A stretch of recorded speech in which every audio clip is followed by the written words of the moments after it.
It's time once again for That Business Show with Jamie Maloney on 1250 Wins WHNZ, where business becomes show business. Jamie is a leading Tampa Bay real estate agent and featured on the Wall Street Journal's list of top 100 real estate agents in the nation. Jamie invites you to list your home with him today and learn more at tampabayradio.com.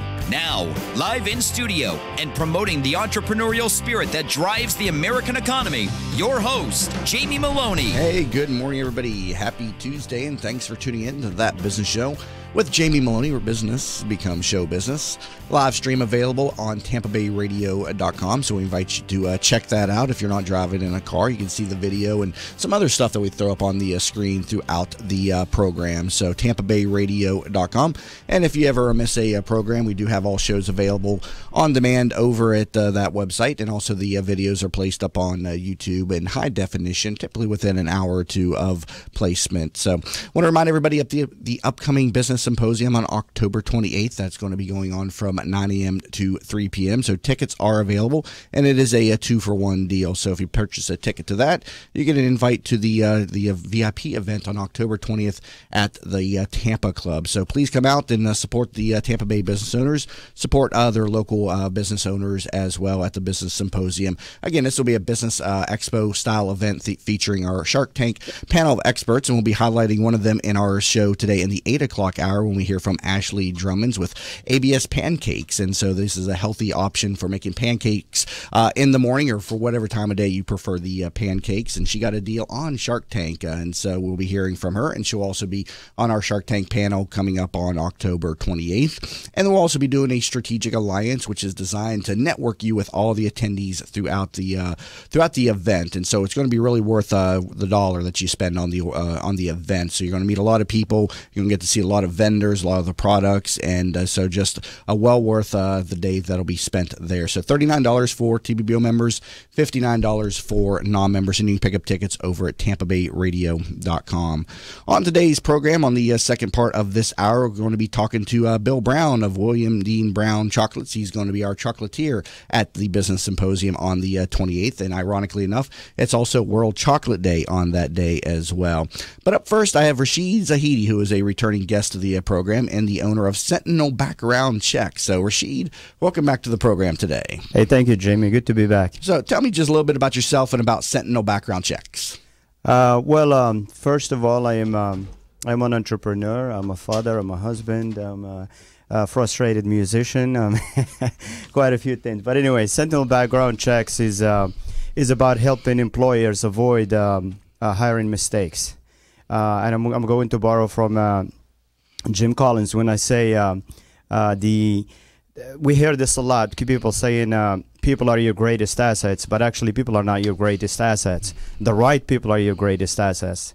And so we try and help people find the right hire, so they don't have to pay the costs associated with making the wrong hires. Right, and I know you say that Google is not a background check these days. I think a lot of people just type the names in Google. Yes, absolutely. That is one of the commonly encountered, I guess, answers I get from people is when I ask them when we start that discussion is that like, well, I Googled them. And so so where do I start? There's so many things wrong with that, because it's not complete, it's not sufficient, it's not capturing the court records, it's not compliant either, because you can just find all kinds of garbage. Anybody can put stuff out on the internet.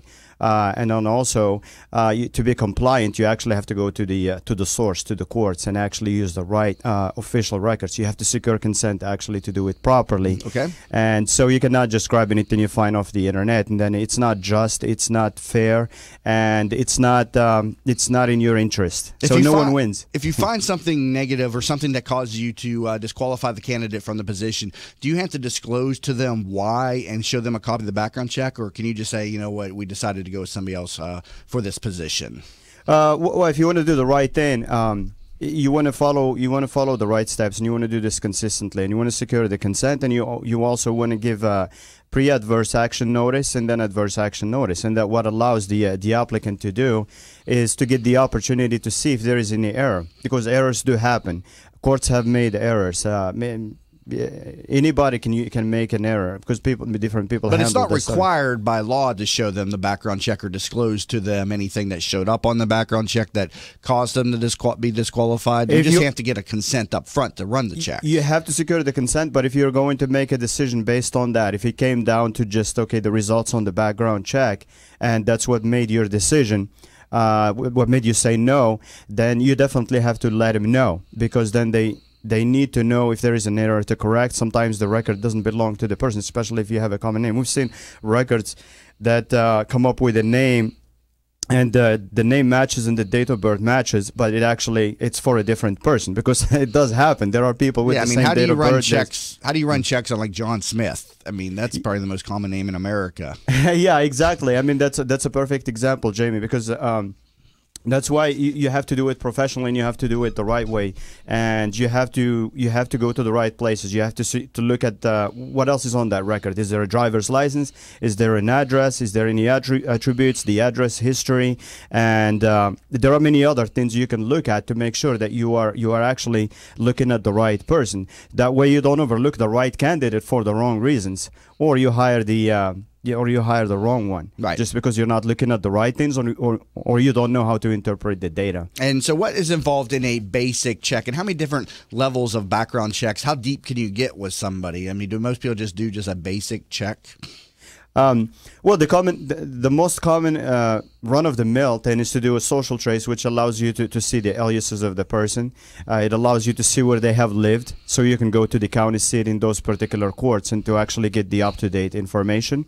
And then from there, you go on to, depending on what you're hiring for.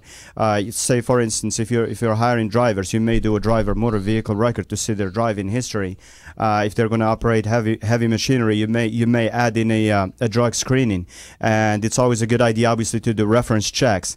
And if your position requires some type of license or credential, you definitely want to go through a vetting process, and you want to double check that, because we've heard all those stories of people presenting fake degrees or faking licenses, or there's been even a case in South Florida where someone picked up a suitcase and manufactured a fake doctor's degree and was going around giving women free breast exams. Wow. Yeah. Now, you mentioned aliases. I guess is it easy for somebody to just change their name, but can they also change, or is there a process to change the Social Security number? That is not as easy, correct? No, it isn't. It is like you can change it, but it's not actually changed. It is probably not the correct word, because the other one doesn't go away. Okay. The other one still stays there. It is still attributed to you because the government needs to cross-check to see if, for instance, for tax purposes and so on and so forth. But the reasons usually you can get another one are very unique. Let's say if your life is in danger. Let's say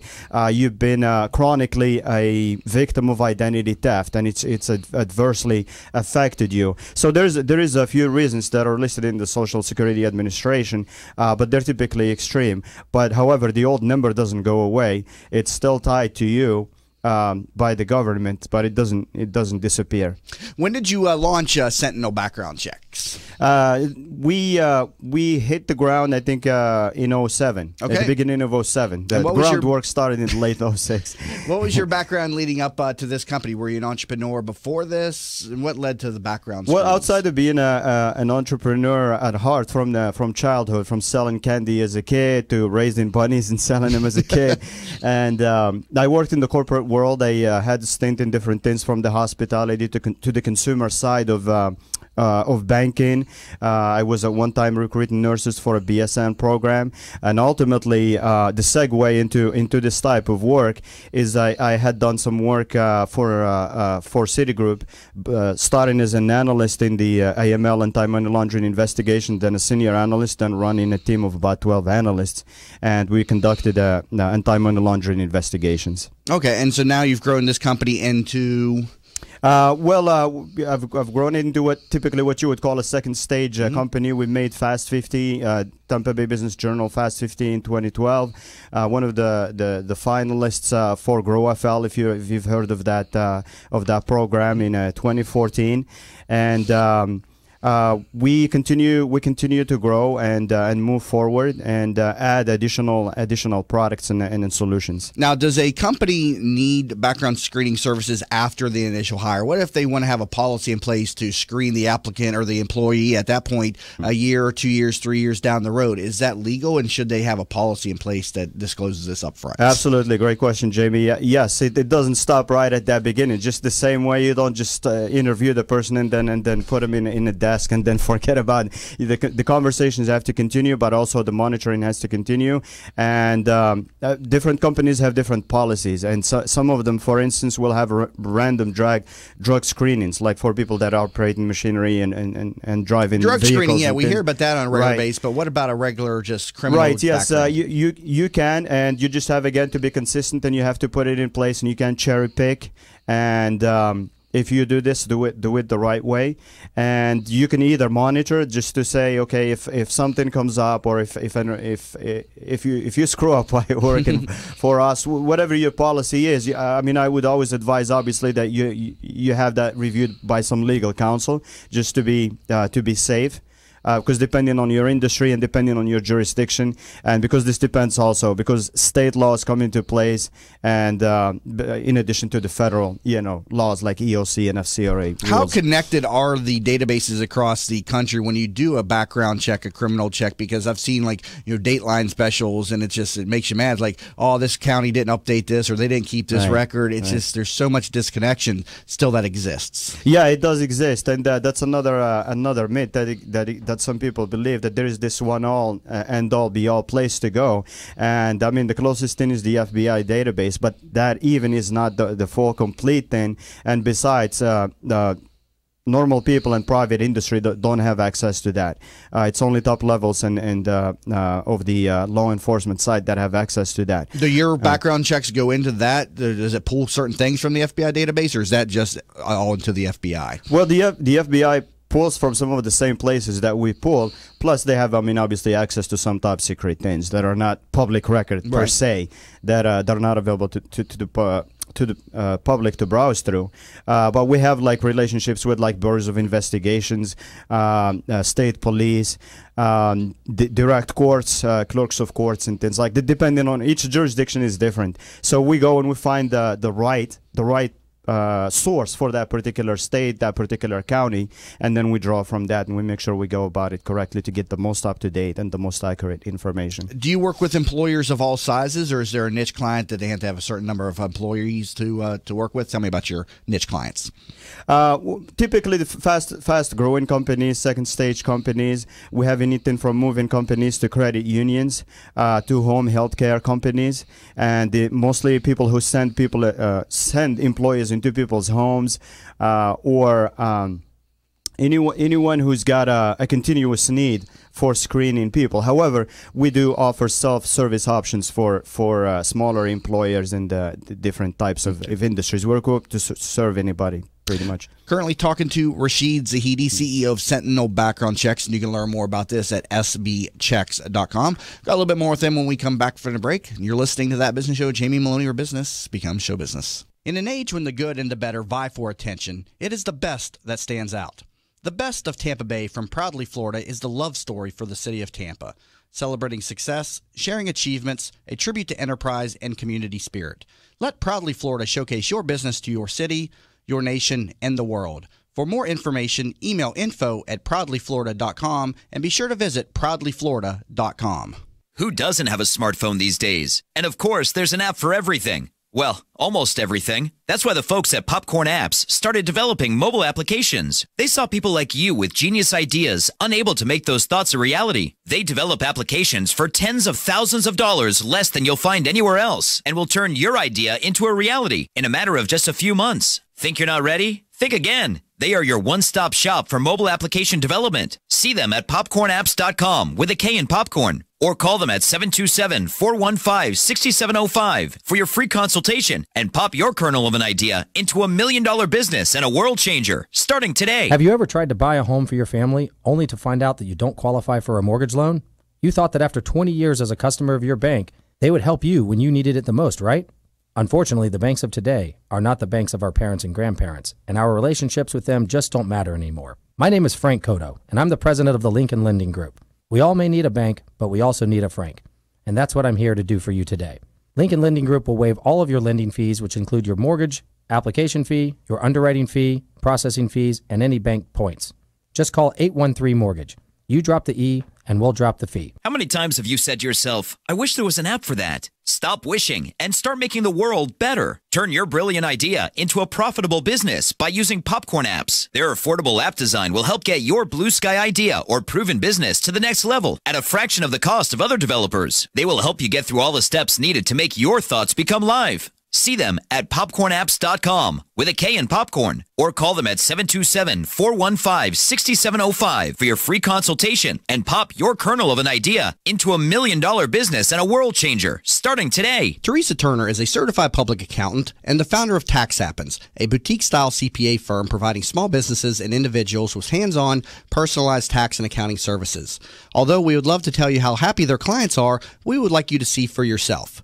Tax Happens has 21 Google reviews and a 4.8-star Google rating, 17 Yelp reviews and a 5-star Yelp rating, 38 Facebook reviews and a 4.9-star Facebook rating. What sets Tax Happens apart is number 1, upfront pricing, 2, clear deadlines, 3, personally available year-round, and number 4, a willingness to empower clients to do as much or as little as they desire.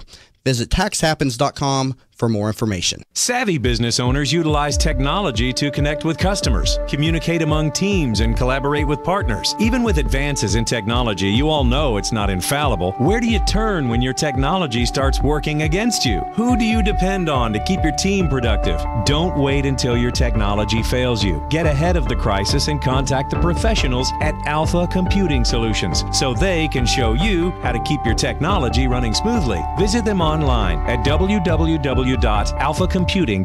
Did you know the biggest challenge business leaders face today is creating an engaged and productive workforce culture? Bill Meyer Ham Consulting wants to help you solve this challenge. They will help you transform your workforce culture to produce amazing business results. Call Bill Meyer Ham Consulting at 941-201-4650 today or visit BillMeyerHam.com. That's BillMeyerHam.com. Have a conversation. From the RP Funding Traffic Network.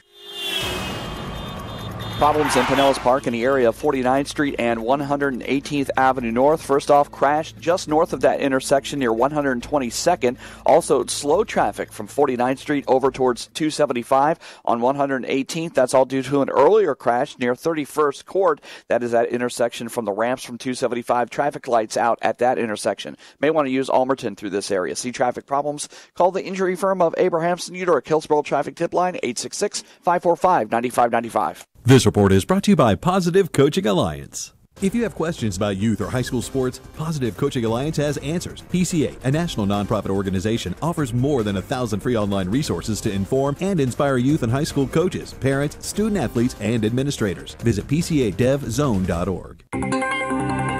Today, partly cloudy and low humidity with a high 84. Tonight, mostly clear, low 68. Tomorrow, warmer with just a 10% rain chance, high 86.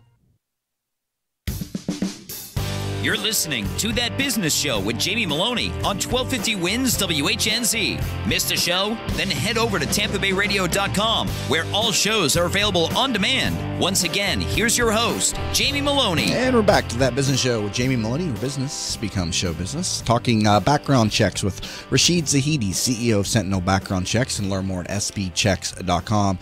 And Rashid, when you're doing reference checks and you're doing employment checks, what is it that a former employer can or cannot say about the applicants?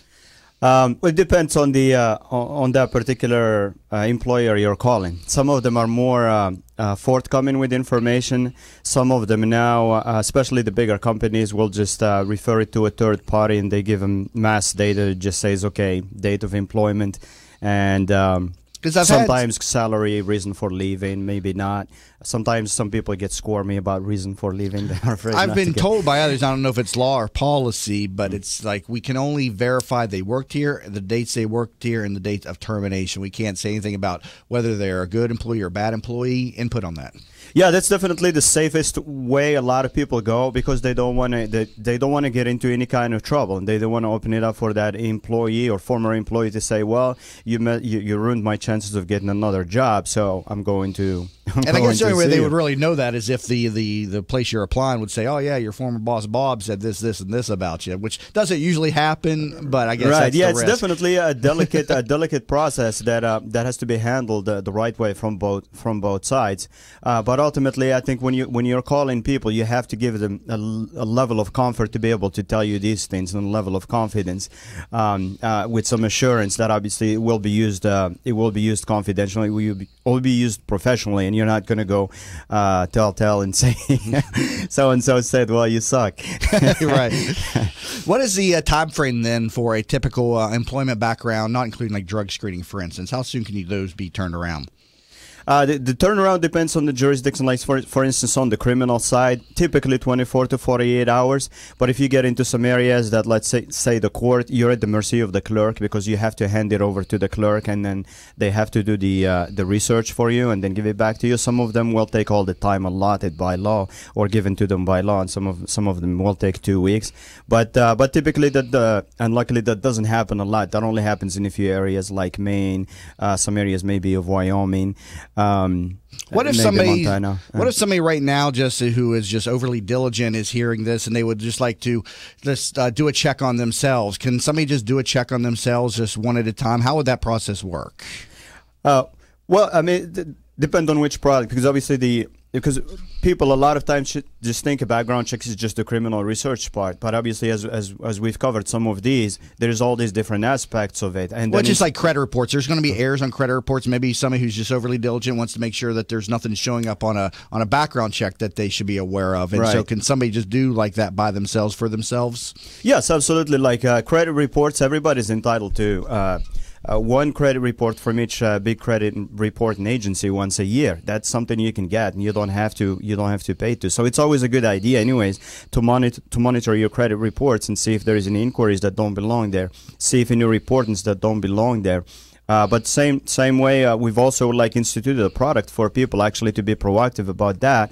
And then do this just pretty much about the same thing that an employer would do, only they can go ahead and do it in advance themselves, just the same way you do a credit check before you go apply for a mortgage. We're offering people a self-check, kind of, if you would, that would allow them to go and do criminal research on themselves and maybe a credit report, and they can pick which products they want to do, and depending on what they anticipate that future employer may do, and then they can look at it themselves, and if they identify any mistakes, they can at least be proactive about it and say, hey, my name is Joe Smith, and if another felony comes up for Joe Smith, even though it says the same date of birth, it is actually not mine, and here is why, and here is why not. Because a lot of times that employer, then maybe you will not get that chance to explain it or address it, because a lot of times people will pick the easy way out, and then they will say, well, I don't even want to open this can of worms, and I won't deal with this, so I'll just skip this one. I'll go to an easy one. And for large employers that use your services, do you have like an online portal where again they can just go and then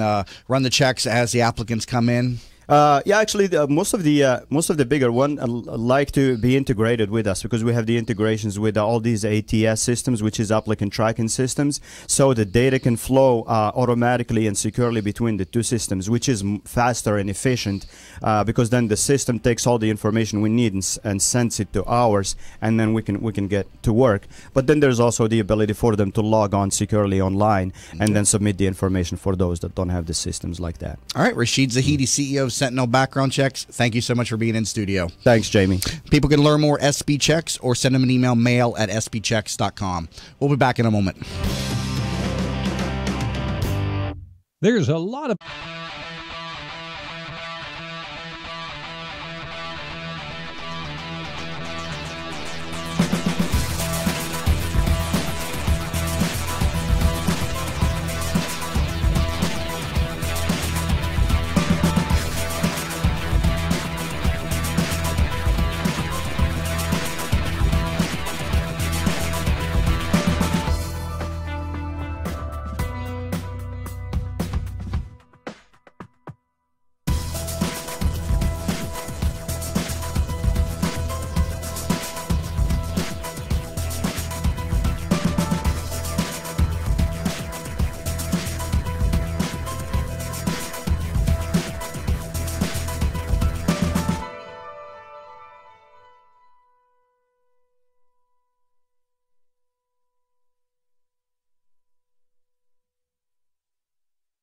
I feel guilty that I can't always be there when Mom feels stuck at home.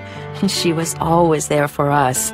But now she can't get out, and I'm not always available to take her places. Someone else needs to help her get around. Then I learned about Home Instead. Now Mom can do what she enjoys because her personal caregiver is there, and I can just be a daughter again. Are you struggling to care for your loved one? We can help. Home Instead Senior Care. To us, it's personal.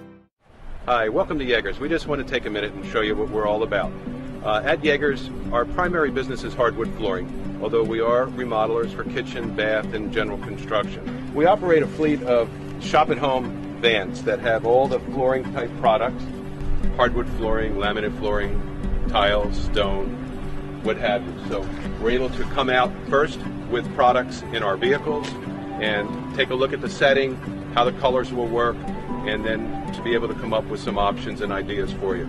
If that's not good enough, we have a large distribution center that we inventory product and have a nice display area.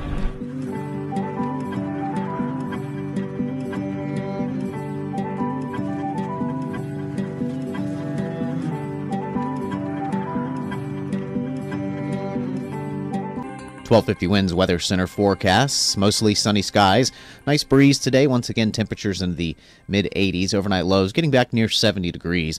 Starting tomorrow, we'll see the rain chance return. Still small, 10%. Going to be breezy for the rest of the week. A little bit warmer starting Wednesday, and for the remainder of the week, mid-upper 80s. Impact Radio 1250 winds, WHNZ.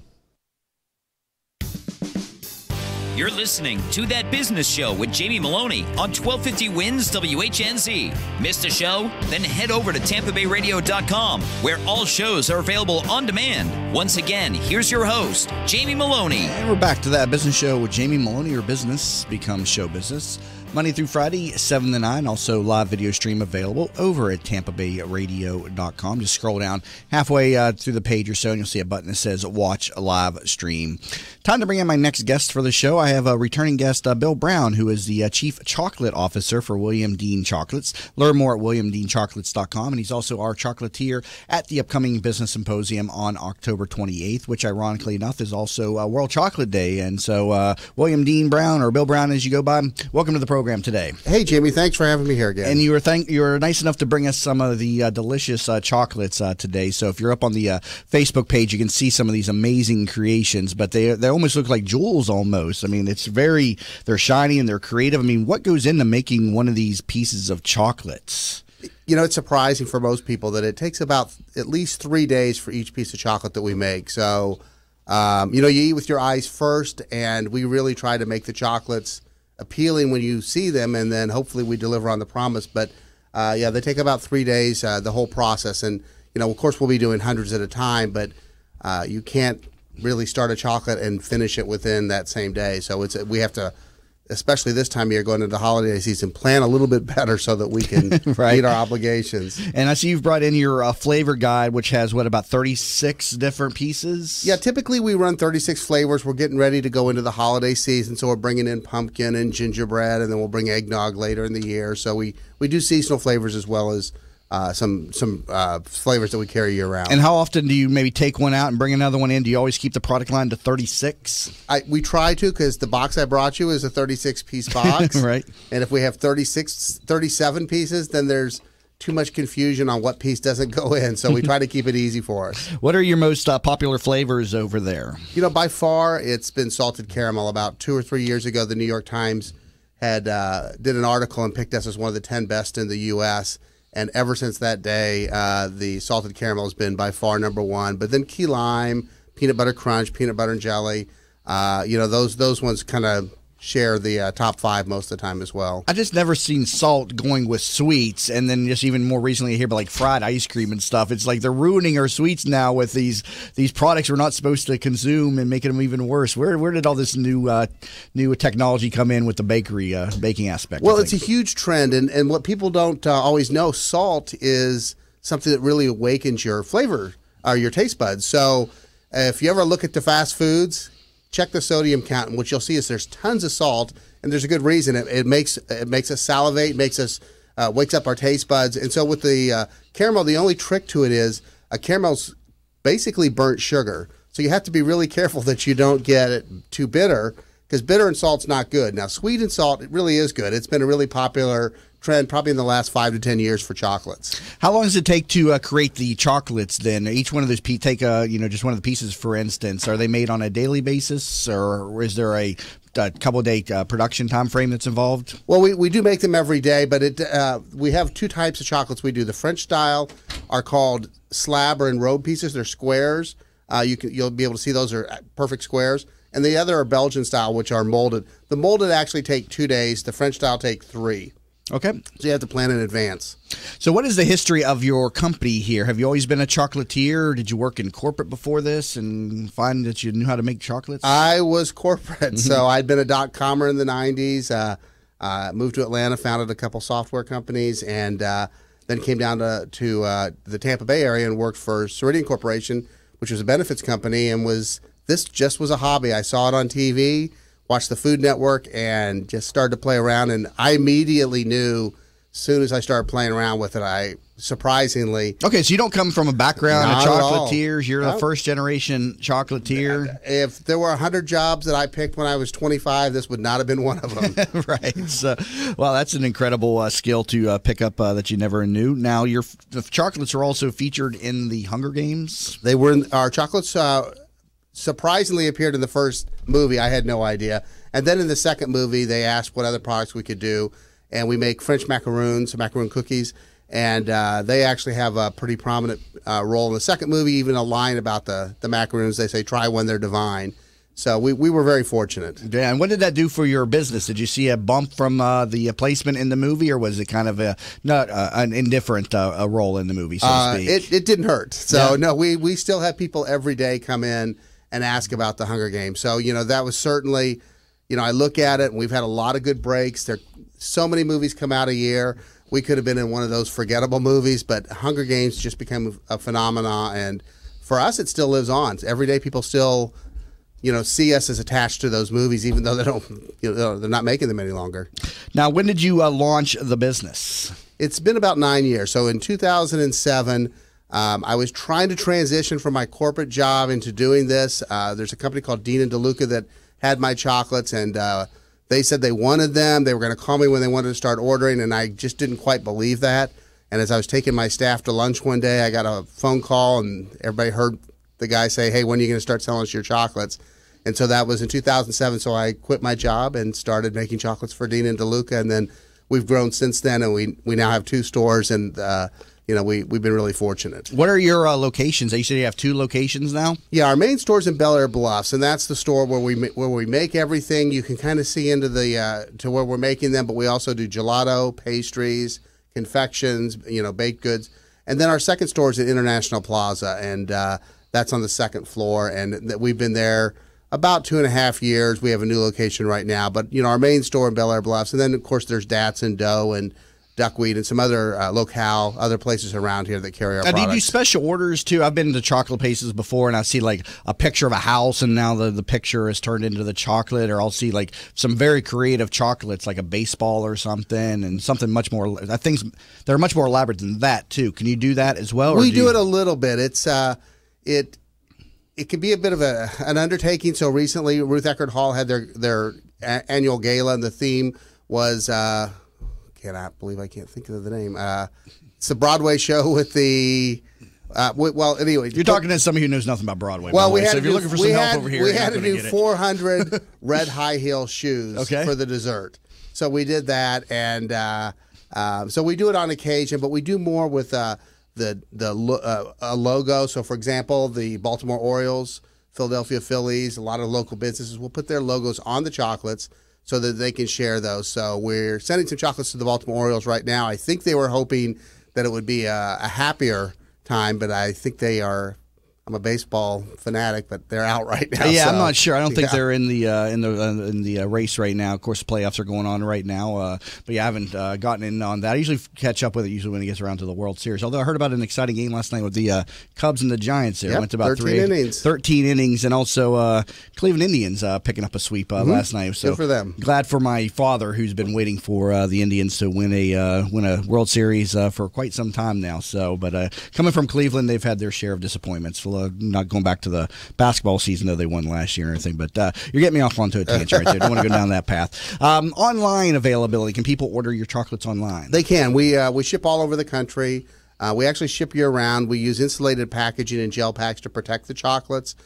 Florida, when I look back, maybe it wasn't the best place to make things that melt and then ship, but we've kind of worked our way around that, and so we do ship year-round, and anywhere in Florida actually gets there the next day with ground shipping, so it's the cheapest shipping option. And it's actually probably the most secure place that we can ship. And I see you offer classes as well on making chocolates. Tell me about this. We do. Like I said, I've kind of picked this up, and I've learned from a lot. And I've been fortunate. I was recognized as one of the top 10 chocolatiers in North America in 2015. But I have a good friend of mine teaches at Johnson & Wales in Rhode Island, and he'll come down during the spring and summer and a little bit in the fall, and we'll do classes so people can come in and kind of learn what we do. And like with our French macaroons, I do it because I know once they learn how difficult it is, that they often say, well, you know what, I think I'll just buy them. Because it's much more science to chocolate and pastry than any other cooking. I mean, if you don't follow the laws or rules of baking, it just doesn't work right. Now, did you have a storefront location when you began in 2007, or did you start selling these from your house, so to speak? Well, I was, I came from a corporate background, so I was very leery about doing it from the house because that's. So you invested in a storefront from the beginning? I did because to me, it wasn't worth the risk, especially with food. That making it at home. So we bought started with a very small storefront. And we moved away from there about 4 years ago. But for the first 4 years, it was a 800 square foot building, and that was, I think, the biggest room was probably the bathroom. And we did everything there, and so we've been lucky to move into about 4,000 square feet now. So we have a large retail area, a very large kitchen, and we've been really fortunate. Because a lot of people would start something like this out of their home and would sell it online. Because I've talked to a lot of people who are in some form of food or bakery or product service. They usually don't just go right to that storefront in the beginning. Do you think that gave you the credibility that you needed up front? Well, I mean, actually, now that you say it that way, I did make a lot of stuff at home. I did ruin a lot of rooms in my house with chocolate, but I didn't sell the stuff. I was practicing. Oh no, you're practicing. I was learning my trade. No, I got that. But when I actually started to sell, I pretty much went to a place. But a lot of people can, for food, there's a lot of commercial kitchens now that you can rent, and it's just, to me, it's really important not to take a risk with something you care about. That somebody gets sick or something happens, and then your business gets thrown off before it even gets started because you just didn't follow the right processes. So I was very concerned about that. And you said it's very difficult learning to make chocolate. It's a very precise food to make then? It's not difficult for most countries, but for America, it's tough because we're very creative. And so when I've taken classes in France, what I always hear from my French teachers is respect the process because, in America, we're like, well, what if I do this? What if I do that? And we don't always learn the way to do it right. And so that's been probably the toughest part, is that you have to kind of stifle your desire to change what you're being taught before you actually know how to do it. So once you learn it, then you can start to play. But that's the phrase with chocolate that I hear the most, that makes the most sense, which is to respect the process, because it's not something you can change. I mean, chocolate crystallizes in a specific way, and you just have to follow those rules. In the beginning, were you just trying to perfect the basic chocolate bar, and then you went down to the very creative and pretty chocolates that you now create? It's pretty funny because I can see my first post I ever did in 2003 when I was asking about chocolate. And if I could, I would burn pictures of everything I ever made when I started, because it was nothing to what we're doing today. But, it was a process. But, yeah, I just kind of picked it up as I went. And, you kind of just get a little nugget of knowledge and you just build on that. And it's probably true in any kind of business that, learn your core values first, which with chocolate was tempering chocolate and, proper flavors that go well together. I always joke that if somebody's eating too many samples, I usually tell them that the next one they're about to eat is shrimp and corn, because it's the worst sounding thing I could think of. They still eat it. But, when you learn with chocolate, you learn kind of what things go together as well. So the basics are the most important. And so you had no mentor in this business. You just started getting the ingredients in the kitchen and Googling stuff and putting it together? I was actually really lucky, because at first I didn't. And then I was going to learn from a local chocolatier. And when they found out I was going to start a business, they refused to teach me. So I had to go to Orlando, and a gentleman named Awald Notter, who is one of the best chocolatiers in the world, had a school. And I started taking classes with him, and he just loved my passion. And so we became very good friends, and to this day, we're really good friends. And so he really was probably somebody that I would say is a mentor. He really helped me because he encouraged me, not just with the knowledge, but he saw the passion I had, and that's why he does what he does. And so he really kind of fueled the fire for me to keep going on. So the person that you wouldn't train you here in the Bay Area, are you now a competitor with him, or is he out of business? They're not around anymore. They're not around, so you outlasted them. All right. Let me take a break here. Currently talking to Bill Brown, Chief Chocolate Officer and founder of William Dean Chocolates. He's also going to be our featured chocolatier at the Business Symposium on October 28th. Learn more about him at williamdeanchocolates.com. You're listening to That Business Show. Jamie Maloney, where business becomes show business. What's up, business rock stars? Are you ready to bring out the CEO in you? Join Julianne Nichols, CEO of Focus on You Strategy, every other Friday on That Business Show. She'll be talking with other chief entrepreneurial officers about how they grew their businesses. Remember, you could join the conversation at Focus on You Strategies Focus Fridays Facebook group at facebook.com/groups/Focus Fridays. That's facebook.com/groups/Focus Fridays. Be the CEO of you. I knew Mom wanted to stay at home. It's the center of her family, her life. But helping Mom stay in her home while managing mine was just too much. Honestly, it wasn't just about me. Mom didn't want me to be her caretaker. She wanted me to be her daughter. I felt so alone until I found out about Home Instead Senior Care. When we met the people at Home Instead, we just knew they were different. The experience was personal. And most importantly, for Mom and me, I get to be her daughter again. Home Instead Senior Care. To us, it's personal. Have you ever tried to buy a home for your family only to find out that you don't qualify for a mortgage loan? You thought that after 20 years as a customer of your bank, they would help you when you needed it the most, right? Unfortunately, the banks of today are not the banks of our parents and grandparents, and our relationships with them just don't matter anymore. My name is Frank Cotto, and I'm the president of the Lincoln Lending Group. We all may need a bank, but we also need a Frank. And that's what I'm here to do for you today. Lincoln Lending Group will waive all of your lending fees, which include your mortgage, application fee, your underwriting fee, processing fees, and any bank points. Just call 813-MORTGAGE.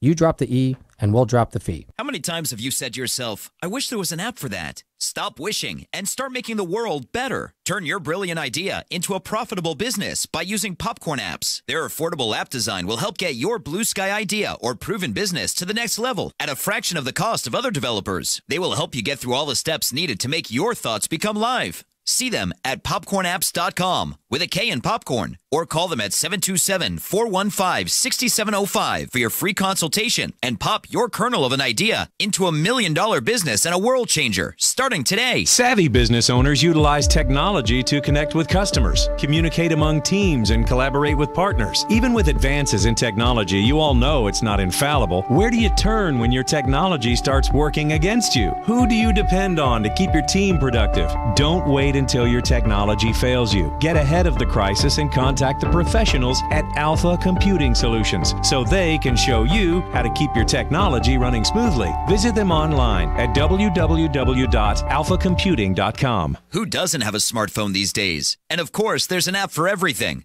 Well, almost everything. That's why the folks at Popcorn Apps started developing mobile applications. They saw people like you with genius ideas, unable to make those thoughts a reality. They develop applications for tens of thousands of dollars less than you'll find anywhere else, and will turn your idea into a reality in a matter of just a few months. Think you're not ready? Think again. They are your one-stop shop for mobile application development. See them at popcornapps.com with a K in popcorn, or call them at 727-415-6705 for your free consultation and pop your kernel of an idea into $1 million business and a world changer starting today. At Vein 911, we will help you feel great again. Do you have restless legs, night leg cramps, or ankle swelling? Restless legs, cramping, swelling, and tired heavy legs are often symptoms of hidden vein disease. You do not have to have visible bulging veins to have the symptoms of vein disease. The vein care specialists at Vein 911 are uniquely qualified to evaluate and treat your veins. Are you unhappy with your previous vein treatment? Vein 911 succeeds where others fail. Call Vein 911 today at 855-VEIN-911. That's 855-834-6911 to book your free consultation. Vein 911. We will help you feel great again. From the RP Funding Traffic Network.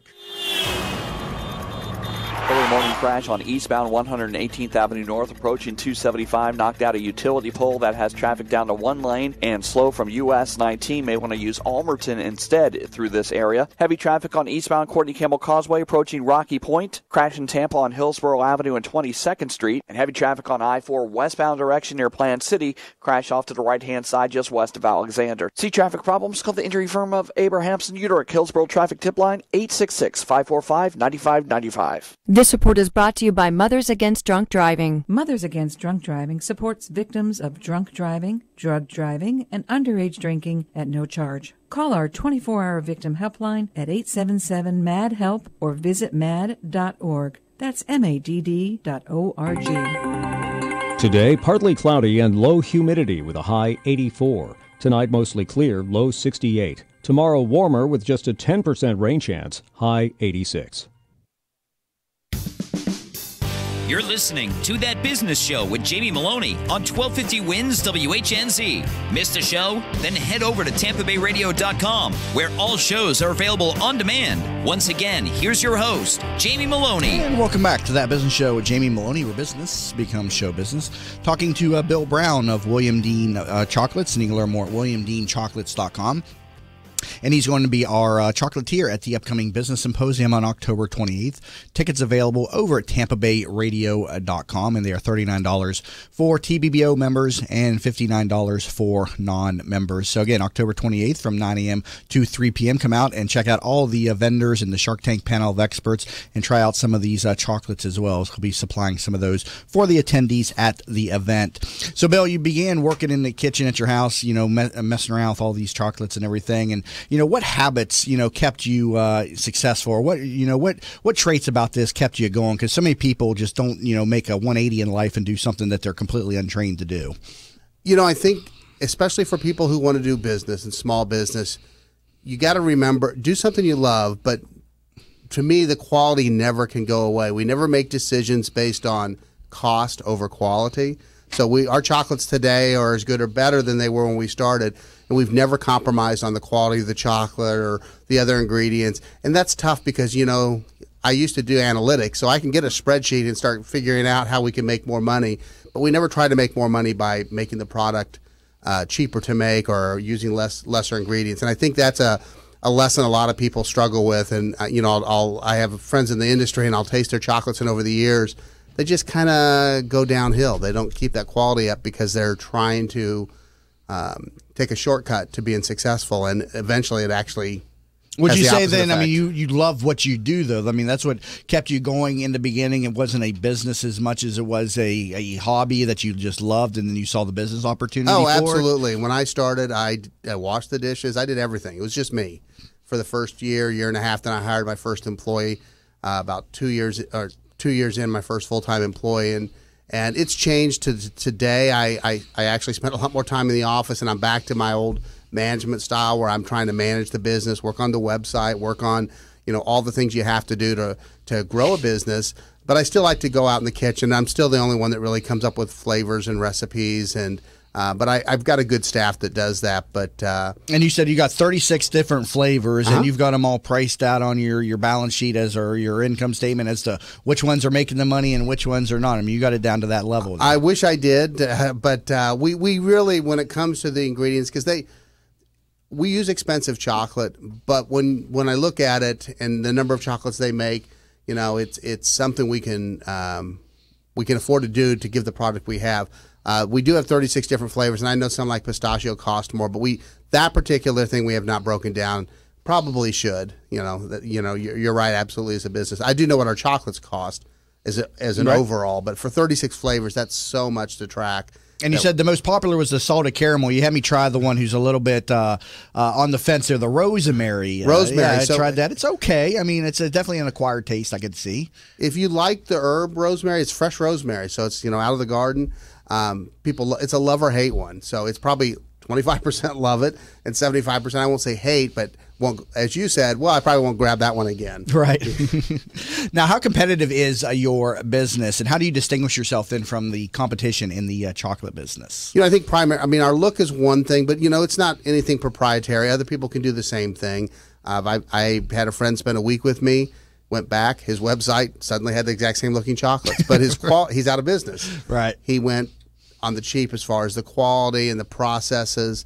So, I think that what distinguishes us is that we still I use Valrhona chocolate primarily, and then also Felklin, which is a Swiss company. It's kind of the Mercedes of chocolate. It's one of the premium chocolate blends. And if anything, we've actually increased the cost of our chocolate to make our product better, because your basic ingredient is what determines. At what point are you picking up the chocolate? You're not making it from the chocolate to the bean or whatever. No. I mean, that's a big trend, and there's a lot of companies do that really successfully. But I do have two companies that I worked with them, so we have our own proprietary blend. So I said, here's what I want the percentage of cocoa to be. Here's how I want you to roast it. So they make it for me, and I'm the only one in the world that gets that particular chocolate from Valrhona and from Felklin. But we get it, and it's a basic ingredient for us. Then we melt it, and then we use it to kind of create everything. But I did decide how I wanted our chocolate to taste. So the chocolate I get, it comes in big cases. It says William Dean, 64%. So it is my own proprietary blend with Valrhona. So, but do you know how to make chocolates from the bean and everything? Starting out, I mean, I could. Yeah. Is that where you started in the kitchen? Work. Is that where you started though? Yeah. Well, no, it's a completely different business. To take a bean and turn it into chocolate is really a completely different thing than what we do. So we're actually kind of the manufacturer. The bean to the bar person is somebody who really it's much more of a manufacturing job than anything else. Right. It's like roasting coffee beans. Actually, they use coffee roasters to roast cacao beans, and it's a very cool process. But the equipment you need is very specific. Interesting stuff. So Bill Brown of William Dean Chocolates, thank you so much for being in studio today. Jamie, thanks for having me. And again, he's going to be our featured chocolatier at the Business Symposium on October 28th. So we invite you to come out. Business owners are welcome to attend. Non-business owners, it's open to everybody. And so you'll definitely get something out of the event. Booths are still available, and so you can get your brand in front of some 400 to 500 attendees. And if you visit TampaBayRadio.com and scroll down part of the way, you'll see the big button that says Business Symposium, and there'll be a link there to a sponsor package as well. And tickets are just $39 for TBBO members, $59 for non-members, and it does include lunch. And learn more again about William Dean Chocolates at WilliamDeanChocolates.com. You've been listening to That Business Show. Jamie Maloney, where business becomes show business.